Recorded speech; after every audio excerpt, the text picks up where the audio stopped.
48 দলের এবারের বিশ্বকাপে একটু ভিন্নভাবে নজর কেড়েছেন গ্রুপ ডি। প্রায় সমশক্তি 4টি দলই লড়বে নকআউটে জায়গা পেতে। ঘরের মাঠে কিছুটা সুবিধা পাবে যুক্তরাষ্ট্র।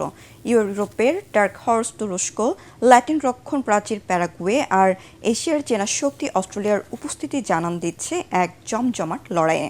ডি গ্রুপের হিসাব নিকাশ জানাচ্ছেন রায়হান রাসেল।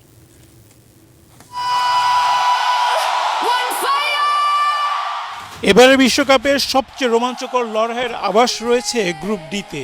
কাগজে কলমে 4 দলই সমশক্তির। ঘরের মাঠে সুবিধায় এগিয়ে যুক্তরাষ্ট্র, তবে তুরস্ক, অস্ট্রেলিয়া এবং প্যারাগুয়ে নকআউট পর্বে ওঠার শক্তিশালী দাবিদার। তাই গ্রুপটির প্রতিটি ম্যাচই থাকছে উত্তেজনার আভাস। ফুটবলে যুক্তরাষ্ট্রকে পরাশক্তি বলা যাবে না, তবে বিশ্ব আসরে নিয়মিত মুখ তারা। 1930 সালের প্রথম আসরে তৃতীয় হওয়াই দলটির সেরা সাফল্য। সাম্প্রতিক 3টি বিশ্বকাপেই শেষ 16 থেকে বিদায় নিয়েছে মার্কিনিরা। এবার ঘরের মাঠে সমর্থকদের উপস্থিতি তাদের বাড়তি আত্মবিশ্বাস দেবে। দুযুগ পর আবারও বিশ্বকাপে তুরস্ক। সেরা সাফল্য 2002 বিশ্বকাপে তৃতীয় হওয়া। আক্রমণ ভাগের গতির কারণে যে কোনো প্রতিপক্ষকে কঠিন চ্যালেঞ্জে ফেলতে পারে তুরস্ক।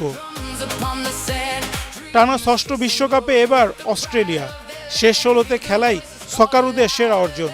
শক্তিশালী রক্ষণ আর দ্রুত গতির পাল্টা আক্রমণ দলটির মূল অস্ত্র। বড় দলগুলোকে চমকে দেওয়ার সামর্থ্য রাখে অস্ট্রেলিয়া।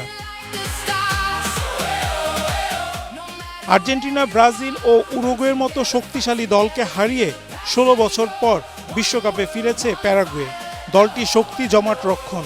আক্রমণে বড় তারকা না থাকলেও দলের তরুণ ফুটবলাররা ম্যাচের মোড় ঘুরিয়ে দেওয়ার সামর্থ্য রাখে।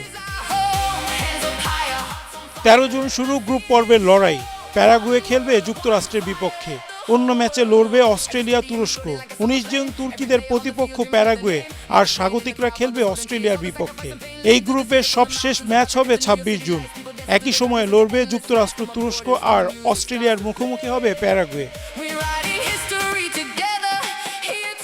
ঘরের মাঠে সমর্থন এগিয়ে রাখবে যুক্তরাষ্ট্রকে, তবে যুক্তরাষ্ট্রের আক্রমণ, প্যারাগুয়ের রক্ষণ আর অস্ট্রেলিয়ার লড়াকু মানসিকতা গ্রুপটিকে করেছে প্রতিদ্বন্দ্বিতাপূর্ণ। শেষ পর্যন্ত কারা নকআউট পর্বে খেলবে বলা কঠিন। রায়হান রাসেল, এটিএন বাংলা।